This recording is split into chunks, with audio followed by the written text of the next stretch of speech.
السلام علیکم ورحمۃ اللہ وبرکاتہ۔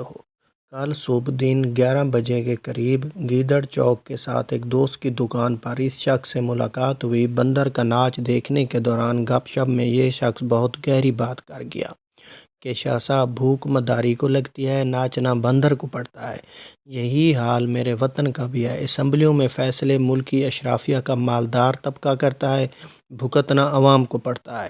سچ پر پردہ ڈالنے والا در حقیقت خود کو دھوکہ دے رہا ہوتا ہے، کیونکہ سچ کو اللہ تعالیٰ نے خصوصیت دی ہے، یہ بولتا بھی ہے، یہ عیاں بھی ضرور ہوتا ہے۔ یہ سچ ہے کہ موجودہ حکومت مکمل طور پر ناکام ثابت ہوئی ہے، اور کوئی حق پرست یہ نہیں کہہ سکتا کہ اس ملک کی سیاسی جماعتوں کے حکمران ایماندار اور مخلص ہیں، اور اس ملک و قوم کو ان حالات تک پہنچانے میں اگر گزشتہ حکومت کا ذکر نہ کیا جائے تو یہ بھی منافقت اور ناانصافی ہوگی۔ عمران نیازی اینڈ کمپنی کی چوریاں، ڈکیتیاں اور نااہلیت روز روشن کی طرح سب پہ عیاں ہیں۔ بس اپنے اپنے لیڈروں کی